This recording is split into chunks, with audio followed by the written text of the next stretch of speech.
vëllezër dhe motra. Sot do të flasim për një nga virtytet më madhore që Islami ka vendosur në zemrat e njerëzve të ndershëm, drejtësia. Për ta folur është e lehtë, por për ta vepruar është më së e rëndë.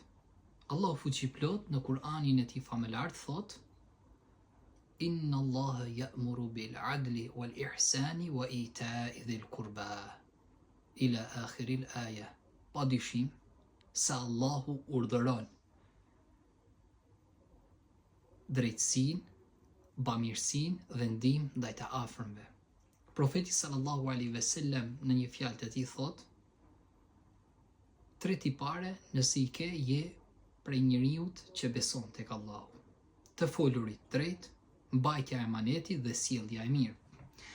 Drejtësia është një prej emrave të Allahut fuqiplot, El Adl, i drejti.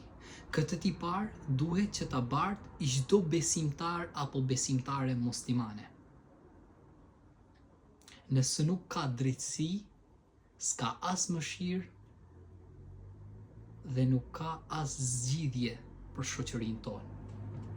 Po ta shikojmë pejgamberin ton sallallahu alaihi wasallam, pasi vjen shpallja dhe bëhet udhëheqës i gjithë besimtarve,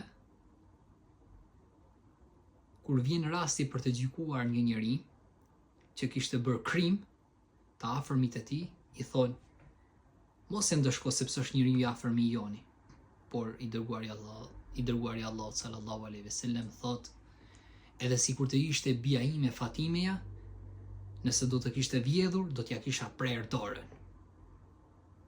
Nuk luhaste drejtësia e pejgamberit ton sallallahu alaihi wasallam mbi këto gjëra. Po të shikojmë edhe Omer ibn Khattabin radiallahu an, që ka qenë sahabja, shoku i pejgamberit ton sallallahu alaihi wasallam, që njihet në Islam si simboli i drejtësisë. Ai nuk flinte tër natën derisa shteti Islam që drejtonte nuk ishte i siguruar, nuk ishte i sigurt, dhe derisa të ishte i sigurt vetë që kishin ushqim të mjaftueshëm, pra shteti i tij, populli i tij. E shikoni se çfarë drejtësie ishte në ato kohë. E tani, të nderuar vëllezër dhe motrat, ka humbur shumë esenca e drejtësisë për shkak të zullumeve që kryhen në këtë botë. Nuk është drejtësia vetëm për gjykatësit, vetëm për ata që gjykojnë, por është për të gjithë besimtarët dhe besimtaret.